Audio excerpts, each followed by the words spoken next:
este libro salió, se está apenas colocando, aquí lo te verán ustedes, se llama Jaque Mate al Crimen Organizado.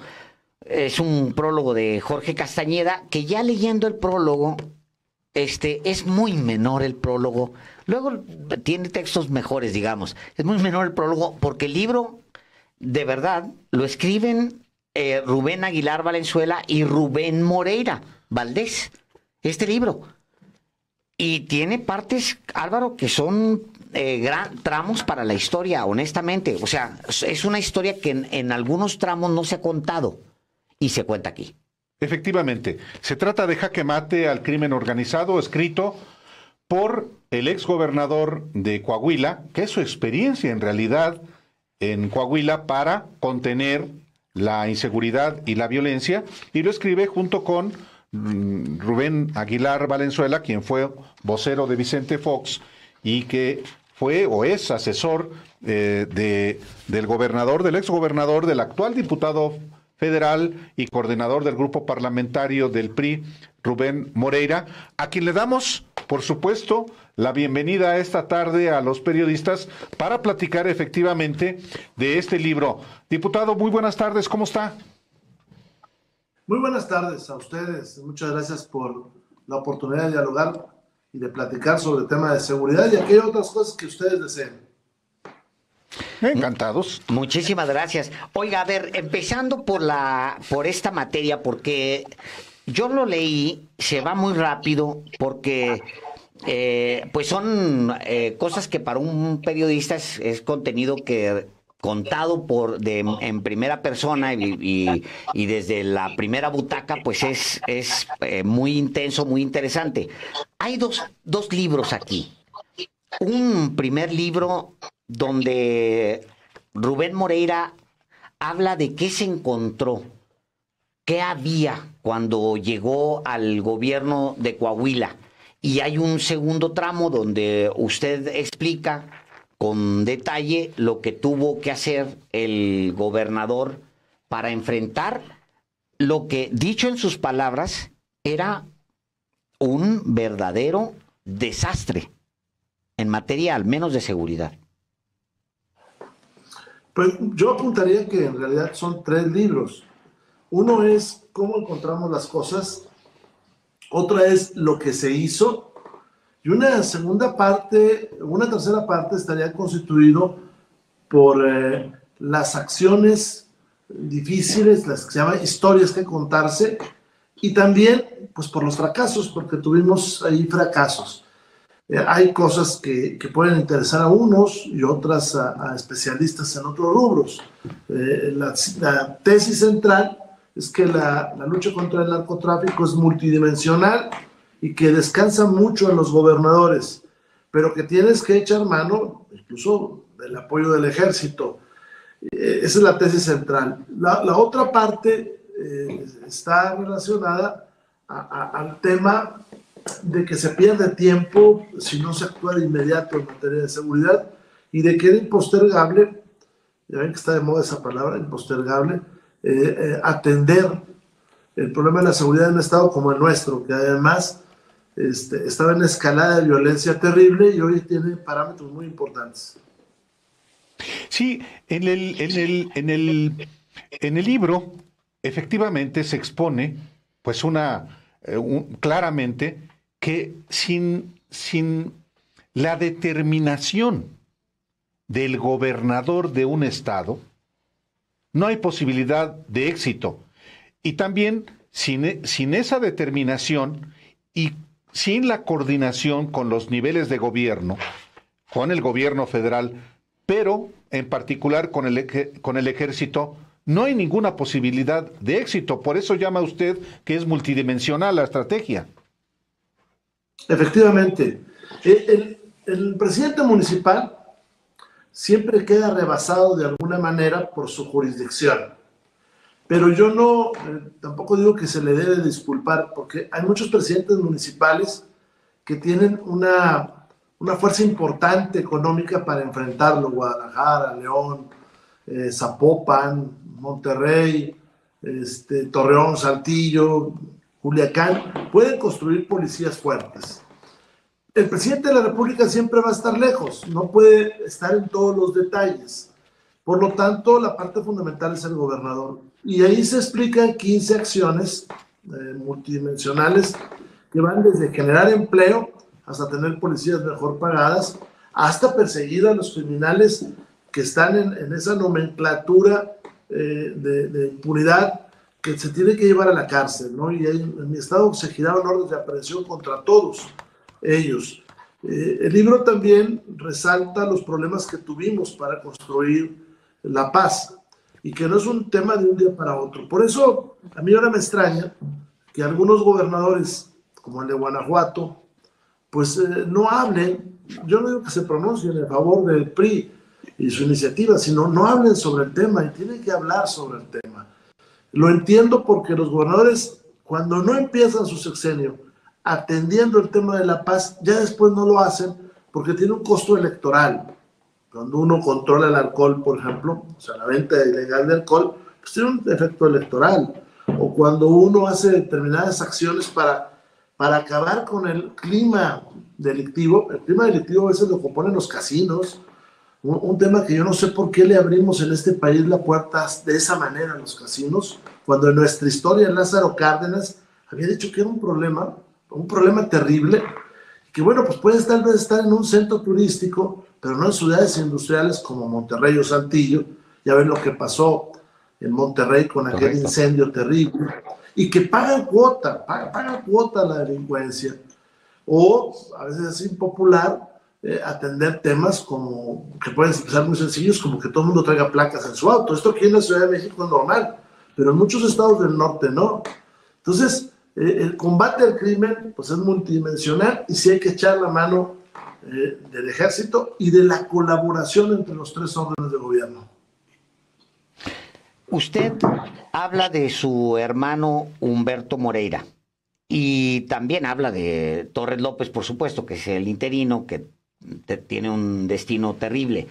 En el caso de su hermano, usted no se anda con medias tintas. Usted habla, por ejemplo, una de las partes, usted habla de los asesinatos en la cárcel de Piedras Negras, que es horrible, donde hasta una mujer embarazada, donde llevaban gente de fuera a disolver ahí. Usted habla, por ejemplo, de lo que sucedió en Torreón en su momento, habla de lo que sucedió en Allende, que es pues quizá uno de los episodios más terribles en la historia de la guerra contra el narcotráfico de Felipe Calderón.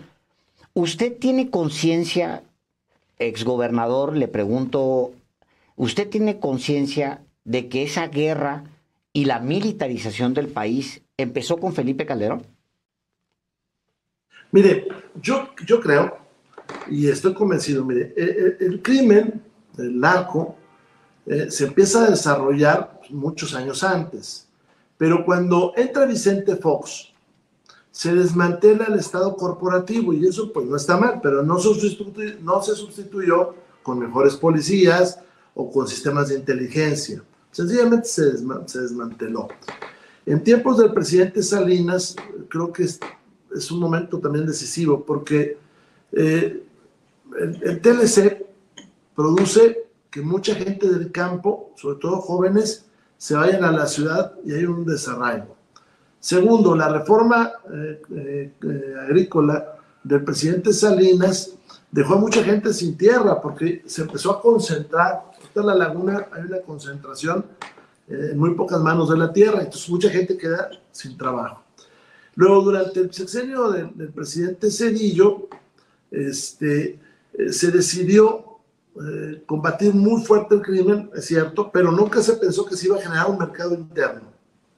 Y viene Fox con desmantelar el Estado corporativo, que no digo que no era necesario, sí, pero no lo sustituyó por inteligencia. De hecho, los primeros síntomas se dan en Coahuila, se dan en el sexenio del presidente Fox, que es cuando los Zetas empiezan a invadir la parte norte de nuestro estado, y lo agarran de ciudad dormitorio, pero luego empiezan a convivir con la población y empiezan a hacer transacciones comerciales que desembocan un día en la matanza de Allende. El gobierno de mi antecesor, de mis antecesores, optaron por policías donde los mandos fueran militares, pero no se construyeron otras cosas. Eso sucede mucho en el país. De hecho, una primera parte del libro, casi toda la entrevista que hace Rubén Aguilar con Isabel Arvide, y ustedes pueden ver ahí sus textos. Sí. Cuando llego yo, ya la situación era insostenible. Pero entonces planteamos la construcción que ustedes ven ahí en el libro, que es multidimensional y que se logra, entre otras cosas, por sanear las policías municipales. Conté con el apoyo del alcalde de Torreón, Eduardo Olmos, desde Saltillo, Federico Abramo, de Melchor Sánchez en Monclova. Conté con el apoyo del ejército, del presidente de la República y de la construcción de sociedad, es decir, muchos empresarios se sumaron a esto, muchas escuelas, abrimos 232 prepas, 8 universidades, creció el empleo y también la policía que atienda los problemas y entender la lógica de las policías, desde cómo les gusta vivir, qué tienen que ganar de sueldo, en fin, todo ese tipo de cosas, fijarse objetivos, tener estas reuniones semanales de seguridad y a veces 2 o 3 veces por semana, pero buscando cómo resolver los problemas, no solamente viendo lo que está pasando. Diputado Moreira,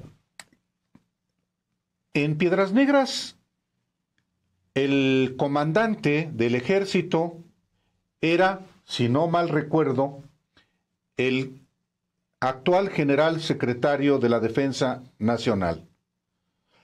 ¿Qué tan relevante fue para la estrategia que implementó contra la violencia y la inseguridad que heredó, pues ni modo, de su hermano, la participación efectivamente, la actitud, la disposición del general Crescencio Sandoval? El señor general era comandante de una guarnición. Esto quiere decir unos 100 efectivos que tenía que repartir entre todo el norte del estado.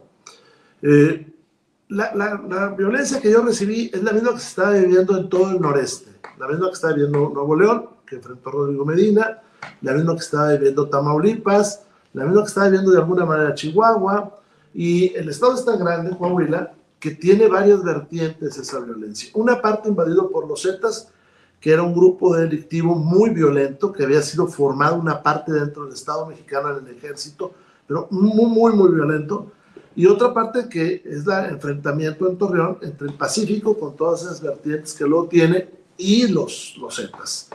Esta parte de Coahuila, no Laguna, también echa para abajo esa teoría de que la paz narca es buena, porque allá hay una hegemonía de los Zetas y sin embargo era muy violento y estaban ocupando todas las actividades económicas de todo tipo. Vendían carbón, se metían con las chatarreras, estaban en el comercio del ganado, de muchas cosas.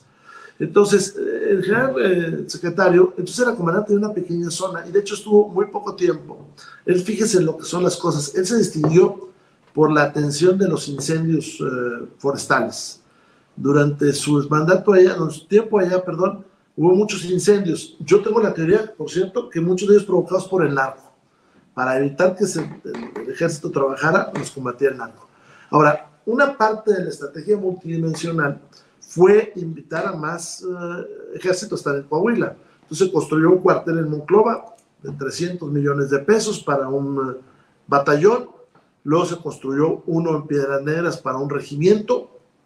Y luego se construyó una brigada militar allá en Francisco y Madero, en la comarca lagunera, para unos 3,200 soldados. Hoy mismo ya... Pues militarizó el Estado. No, fíjese que lo que sucede es que si un estado tan grande, Coahuila es 7 veces más grande que Edomex, entonces requiere en algunos lugares el apoyo. Pero al mismo tiempo yo le puedo decir que se construyeron cuarteles de policía civil en todos los mismos lugares. Le puedo decir que se construyó una policía civil, que se empujó la construcción de policías municipales, entre ellas la de Piedras Negras, Monclova, Saltillo y Torreón. Pero fíjese la importancia de contar con el apoyo del ejército. Primero, disuasivo. Segundo, cuando nosotros empezamos la construcción de las policías, ellos pasaron a hacer funciones de policías municipales. Y ahora ellos están prácticamente en sus cuarteles, salvo que tienen una actitud disuasiva, y cuando hay una extrema violencia, pues acuden. Claro, ahí la actitud del gobernador de Coahuila pues es determinante. Hace unos meses ustedes vieron que trató de entrar en una célula delictiva desde Tamaulipas atravesando Nuevo León. Hago un paréntesis, el norte de Nuevo León hoy es tierra de nadie, y trató de entrar por un lugar que se llama Villa Unión, y el primero que se presenta al lugar de los disparos es el gobernador, con él en lo personal, con la policía estatal y con el apoyo del ejército. Entonces, el futuro debe ser policías civiles. La estrategia debe ser que el gobernador, que los gobernadores entren, y decisivo que lo hagan en coordinación con las fuerzas federales. Pero, diputado, a eso en México últimamente se le llama militarización, y al presidente se le llama dictador por proponer exactamente eso. A ver, empiezo por ahí. ¿Usted considera a Andrés Manuel López Obrador un embrión de dictador o un dictador consumado? No, ni una cosa ni otra, la verdad. Y déjeme le digo una cosa. Un problema que tiene el país es la polarización. Y bueno, todos abonamos a eso. Morena y nosotros. Oiga, la polarización. Perdóneme, pero su compañero Alejandro Moreno Cárdenas, cada lunes y martes, bueno, ahora le ha bajado un poquito, pero cada lunes y martes le llama dictador al presidente. Yo me centro la discusión acá. Mire, yo creo que en materia de seguridad todos tenemos que hacer un espacio para resolver el tema. Hace un rato discutía yo con un especialista en seguridad. Me decía, ¿por qué tiene que ser ahora lo del ejército? Lo de darle 4 años más. Pues le decía, es que si no, nunca va a ser. Que en el 23, pues ya vamos a la elección. En el 24 ya vamos a estar en la elección. Y entonces, quienes viven, por ejemplo, en Hidalgo, Coahuila, hay un cuartel pequeño para 20 soldados, y enfrente está la policía estatal. ¿Qué les vamos a decir? Hay zonas del país, y lo dicen los especialistas, que si no es con el apoyo del ejército no se puede. Entonces hay gente, y aquí me hago responsable de lo que yo digo, hay gente que odia a Morena o que odia al señor presidente de la República. Pero en política esto no puede ser así. ¿Por qué? Porque el odio ya es una actitud personal, y esa actitud personal no puede mediar entre la solución de los problemas, no puede afectar la construcción de una ruta en seguridad o en paz o al enfrentar una epidemia, ¿no? Entonces, muchas de las cosas que ponen sobre la mesa, inmediatamente alguien dice no. Sí, pero hace unos años Acción Nacional no hubiera dicho que no. Es más, yo sé que senadores que hoy están diciendo que no, tenían la misma idea que sale de nuestra bancada, de posponer 4 años nada más el regreso del ejército a los cuarteles, que es además darles una cobertura legal. Cuando ahorita ve uno una detención de un gran capo y que ve uno la Marina, bueno, pues eso ya no se podría hacer en abril del 2024. No en diciembre, en abril del 2024. Cuando ve unos marinos, uno ahí en las playas de Acapulco, bueno, la Semana Santa del 2024, eso ya no se va a poder hacer. Esa es la verdad, hombre.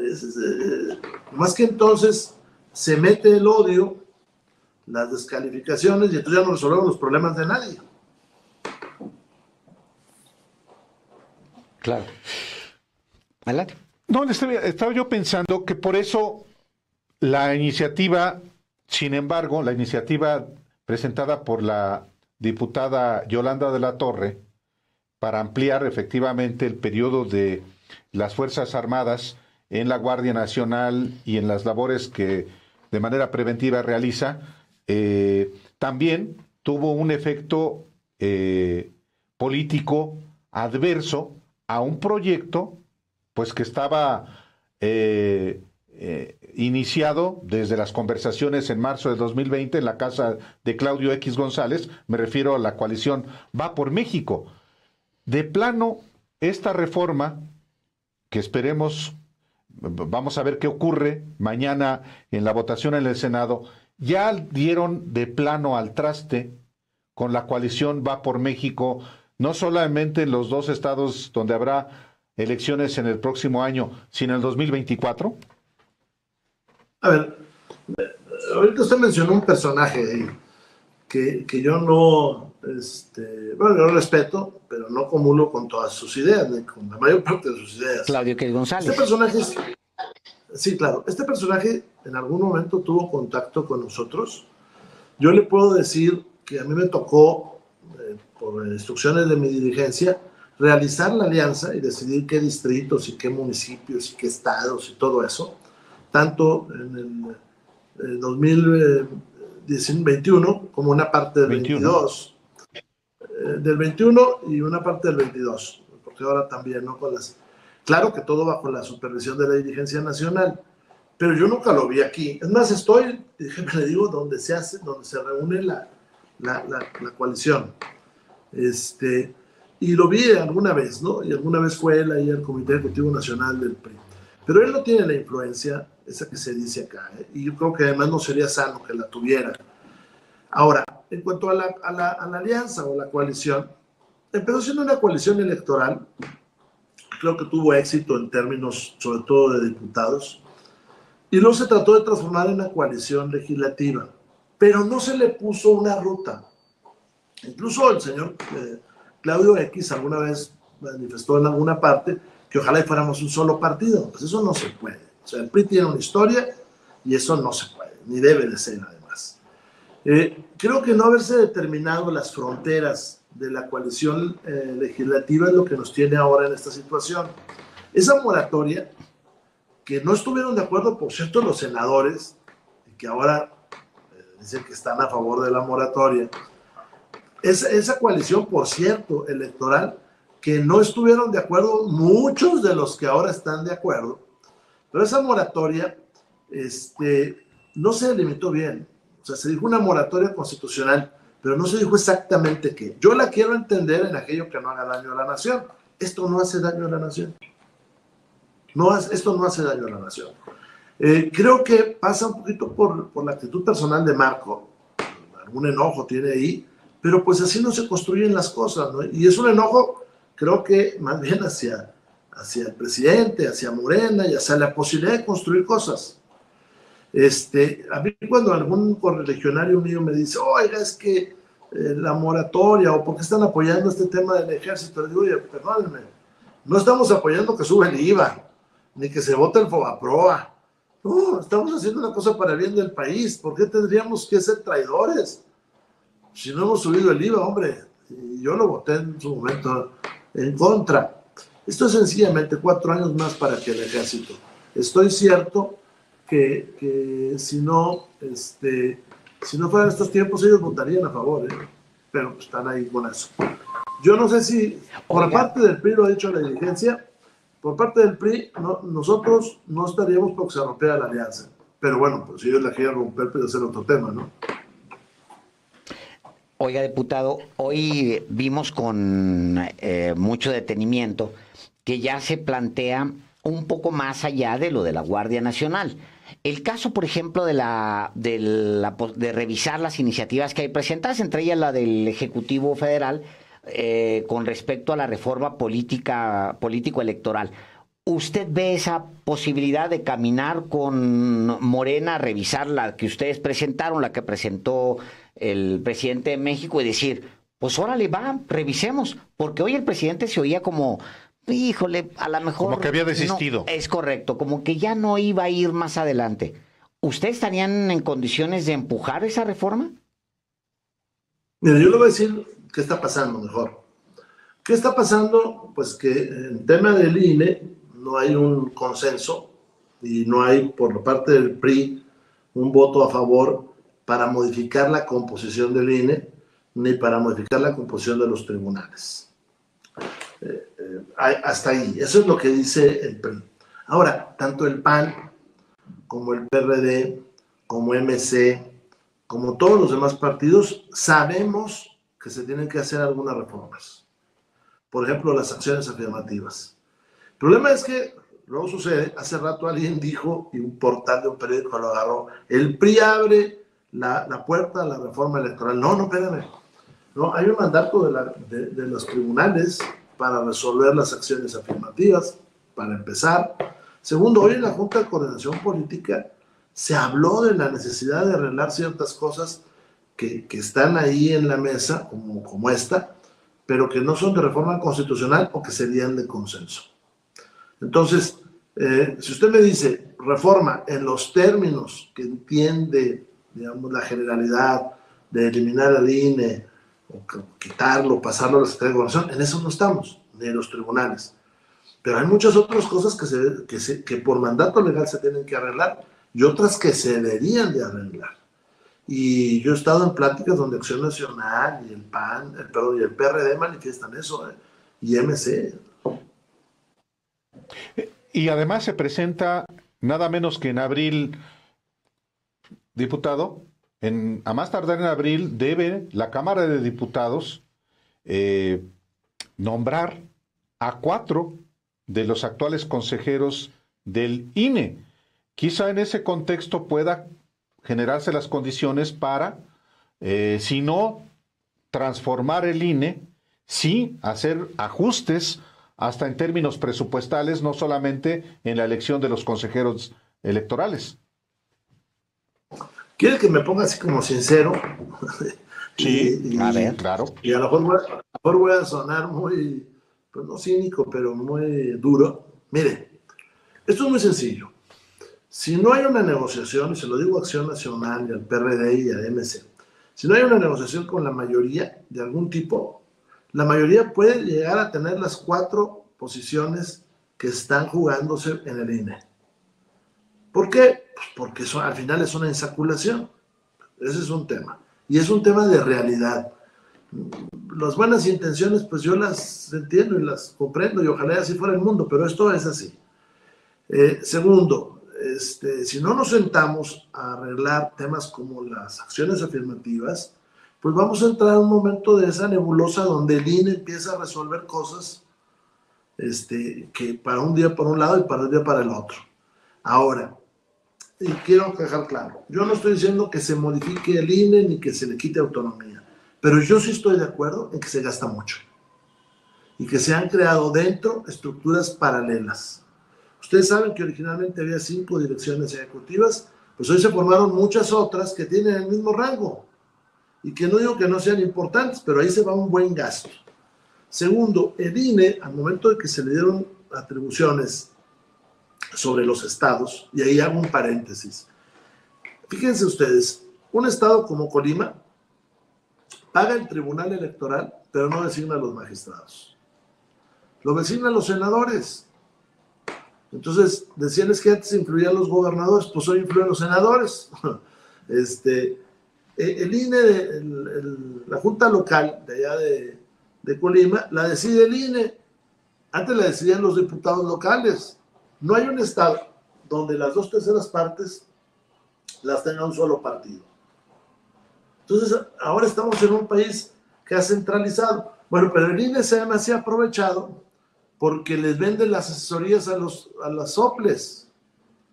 Entonces, si van a hacer una elección local, le tienen que pagar al INE un montón de cosas, hasta de las asesorías. Y tienen que meterse a los estándares del INE. Y todas las elecciones ahora son más caras que antes. Y ahora nadie sabe quién elige a nadie. Salvo un par de cositas. Estamos en este mundo tan polarizado. Estamos en este mundo tan polarizado que uno cuando dice, oye, el INE está gastando mucho, dicen, ¡alto, Morena! Está del lado de Morena. No, nomás estoy diciendo que está gastando mucho. Entonces, como la reforma eléctrica, y ahí sí Morena la regó, pues nosotros estábamos de acuerdo con algunas cosas, pero lo puso en sí o no. Y entonces, pues es un problema. Pero ahorita hay gente que se está haciendo más rica por no haber aprobado una parte de la reforma eléctrica. Es que es muy parecida, perdóneme que le insista en la reforma político-electoral. Lo que usted plantea, lo plantea el presidente de México. A ver, el tema de ¿para qué tantos mini-INES que nada más están en los estados y que nada más están chupando presupuesto? ¿Para qué un aparatote y una élite o una élite dorada en el INE, que es casi lo que usted plantea. ¿Para qué tantas direcciones pudiendo ser un órgano más compacto? O sea, sí se acerca usted mucho más a una posición de Morena y del presidente que a una posición de, con todo respeto, pero a la de sus socios, de PRD y del PAN. No, pero el problema que se hace ahí es que la forma de designar los consejeros y los magistrados es la que rompe la lógica, ¿no? Pero el resto yo creo que se debería de hablar y se debería de platicar y no polarizar. Mire, me salgo, perdón. La reforma eléctrica, nosotros no estamos de acuerdo en esta parte de centralizar todo en CFE. Pero ahora hay gente que no paga el porteo, pues eso les fue muy bien. Porque con el no de Son nosotros... casi 500,000 millones de pesos anuales. Fíjese, Y usted lo dijo en tribuna, diputado. Claro. Y la cerrazón de Morena, por eso no arreglarlo, pues ahora estamos peor que antes. O sea, porque Morena insistió en centralizar el CFE, no se pudo llegar a un punto de acuerdo. Yo hago votos porque hacia futuro tengamos puntos de acuerdo. Ok, que el INE tenga su forma de organización, pero que le baje el presupuesto, ¿no? Y este país en algún momento, don Álvaro y Alejandro, tenemos que resolver ya un dilema. O queremos ser un país centralista o queremos ser un país federal.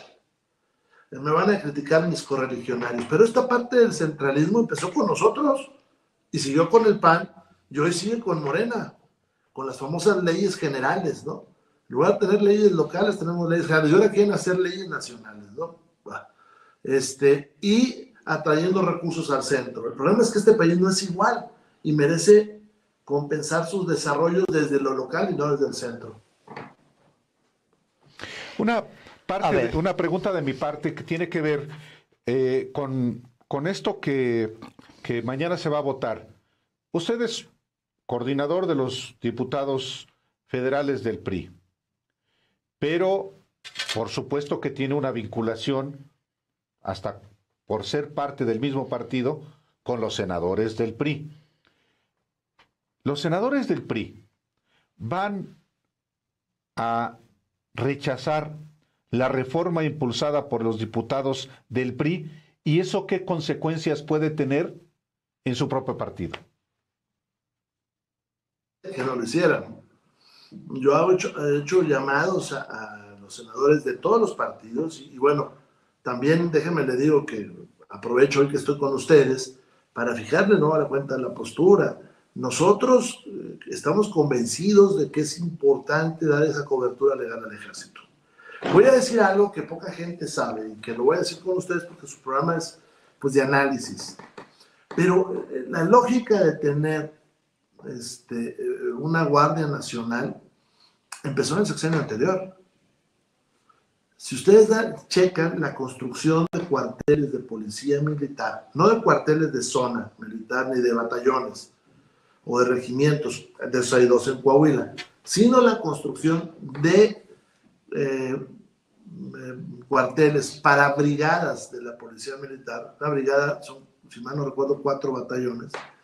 Empezó en el sexenio anterior. Y le pongo 2 ejemplos que tengo en la mente. El de Coahuila, que está en Francisco y Madero, y el de Monterrey, o el de Nuevo León, que está dentro de lo que era la 4ª región militar, las instalaciones de la 4ª región militar. Y así hay muchos en el país, porque la idea entonces era que en algún momento la policía militar se encargara de la lucha contra el narcotráfico.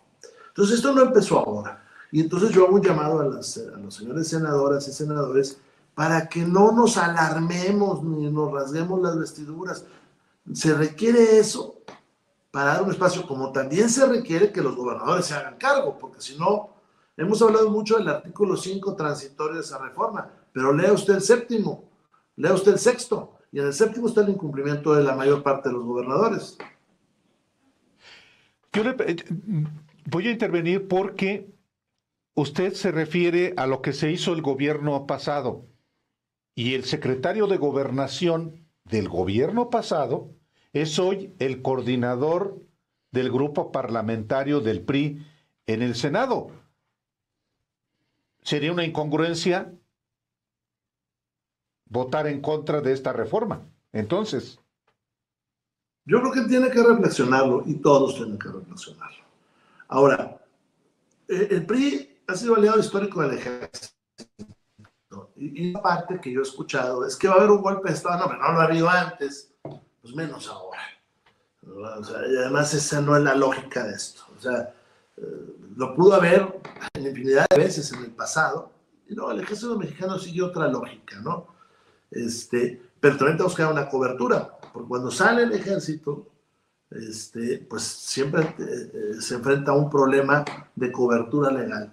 Calderón trataba de darle cobertura legal haciéndonos firmar a los gobernadores un convenio en el cual nosotros solicitábamos el apoyo del ejército, aunque eran delitos del orden federal la mayor parte, ¿no? Se combatía a quienes llevaban armas de un muy grueso calibre, pero esa era la forma que él tenía, pues, de repartirnos responsabilidad a todos, ¿no?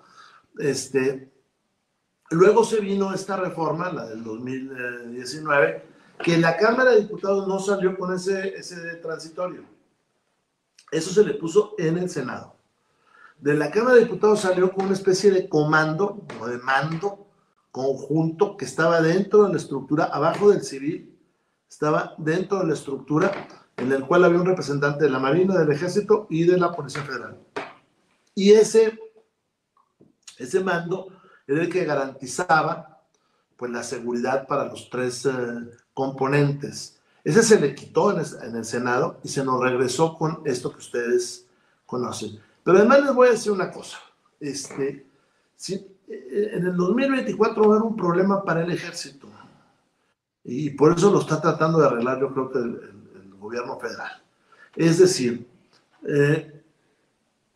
y por eso votamos toda la ley de ascensos. En el 2024, los que están en el ejército se quedan en el ejército o se pueden pasar a la guardia o viceversa. Cuando usted habla de un soldado, pues el soldado, por su poca antigüedad y porque no puede, en términos reales, llegar a ser general, es muy difícil, pues no le importa estar en la guardia o en el ejército, cuando era una guardia fuera de la Sedena.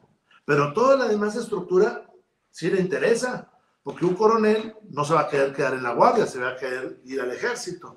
Entonces empezó a presentar esa parte para que no arreglaron en la reforma del 2019 y no se arregló en el Senado. En el Senado hicieron arreglos, se llevaron los aplausos, todo el mundo dijeron que era lo más genial del mundo. Pues sí, pero miren que no arreglaron. La estructura, los insumos, los cuarteles, los recursos son del ejército. Por eso me da la impresión que el presidente ahora está tratando de hacer esto que ustedes ven, porque si no va a partir el ejército a la mitad. Déjeme le pregunto algo que esperaría una respuesta, porque la pregunta es muy directa y esperaría una respuesta también en el mismo sentido. ¿Usted ve que México está caminando hacia una militarización, como dicen muchos? No va por ahí.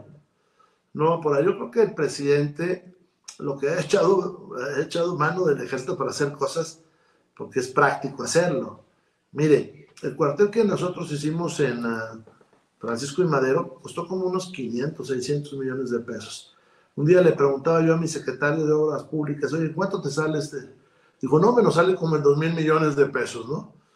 Con escalatorias y cosas raras que lo suceden. Yo creo que el presidente ha hecho eso para 2, 3 proyectos que él considera que son importantes. Pero el ejército nos ha ayudado en los huracanes, en los temblores, en las inundaciones, en todo esto. Y nos ha ayudado en la lucha contra el narcotráfico desde hace muchos años. Recuerden la Operación Marte, recuerden la lucha contra la siembra de la amapola acá en Guerrero. Pues todo eso lo hacía el ejército. Recuerden los retenes que había en la carretera. Bueno, entonces siempre se ha hecho. Nada más que ahora, bueno, pues empieza esa discusión de quién tiene la responsabilidad, que yo creo que es una discusión innecesaria porque al final del día los gobernadores no están enfrentando el crimen, ni los alcaldes de las grandes ciudades.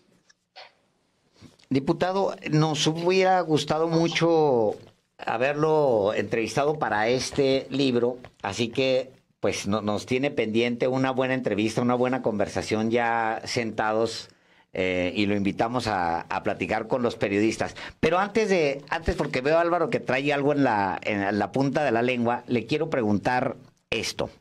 Yo en diciembre del año pasado lo veía a usted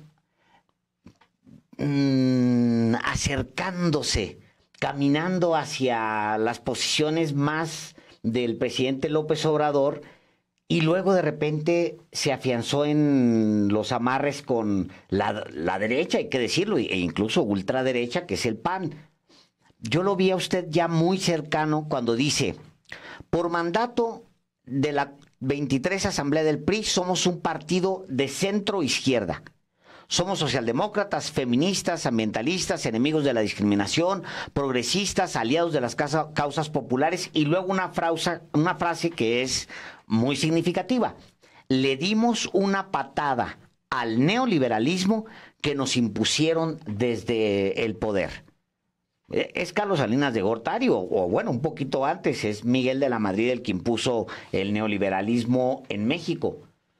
¿Usted ha conversado últimamente con Carlos Salinas de Gortari? ¿Cómo explica esta frase y luego el brinco hacia relacionarse más con el ¿A la derecha? Hacia la derecha. A ver, vamos por partes. Nosotros somos eso, un partido socialdemócrata. Y en la asamblea que fue en el 2008, entre otros, nosotros llevamos el término socialdemócrata a los estatutos. Hoy lo que hizo fue reafirmarse y se votó por los 4,000 asambleístas. Eso que ustedes leyó, eso es después de la votación.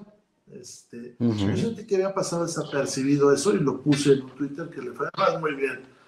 Ese es un tema. Con el presidente Salinas, la última vez que hablé yo, pues debe ser, no sé, hace 10 años, más o menos. Y bueno, alguna vez fue hasta mi tierra incluso. Pero yo creo que el PRI, como todo partido político, es un proyecto de nación. Y tenemos que hacer pedagogía, que eso es salir a la calle y convencer a la gente. Nosotros tuvimos una coalición electoral y en esa pues yo me sumé, pero hasta ahí, ¿no? Yo creo que lo que sigue es que cada quien tiene que tener su ruta y tener puntos de contacto para ciertas iniciativas. Pero la semana que entra o por ahí pronto se va a votar, por ejemplo, el matrimonio igualitario. Eso va a significar un reto para todos, incluyendo dentro del partido. Porque hay compañeras y compañeros, no me refiero a los diputados, sino en todo el partido, que dicen que no están de acuerdo con una medida como esta. Bueno, nomás que este partido es socialdemócrata. ¿Dónde está el problema del PRI? Pues el problema del PRI está en que empezó a olvidarse que es el partido de la revolución y desactualizó el término revolución. En dos sentidos. Ya no se volvió a referir a los héroes de la revolución, y entonces Andrés Manuel lo está haciendo, siempre lo hace. Y segundo, no actualizó el término revolución, que es la revolución en el siglo XX, a finales del siglo XX, y que es a principios del siglo XXI.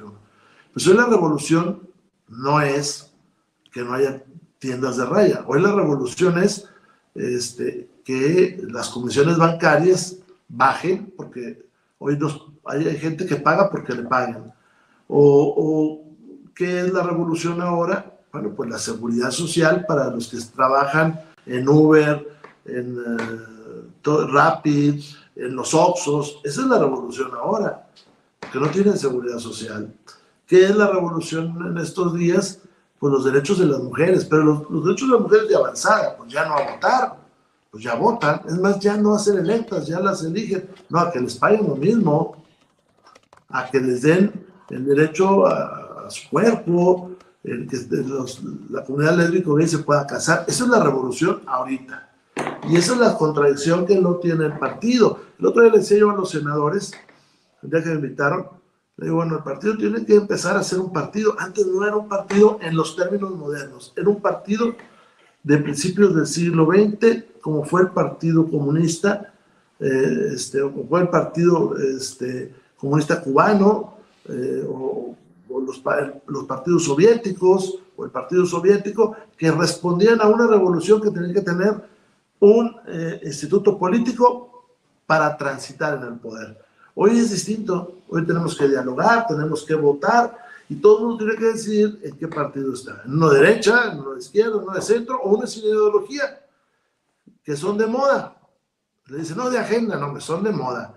Y entonces seleccionan a un tiktokero o a un facebookero y luego no saben gobernar. Bueno, es otra historia.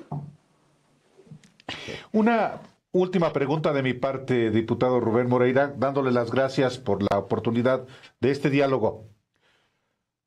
Este cambio de viraje que puede costarle la coalición con la derecha, con el PAN, con el PRD, ha sido también interpretado como un pacto de impunidad.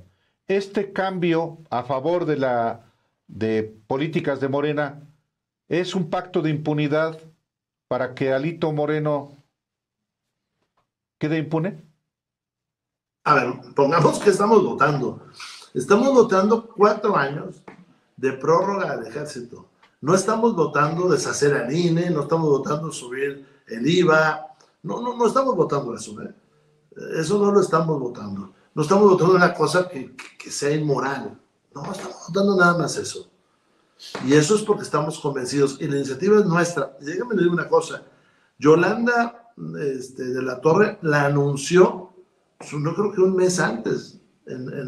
Y acá todos los que me están oyendo acá están sintiendo la cabeza. Lo platicamos con ella, efectivamente. Y fue público.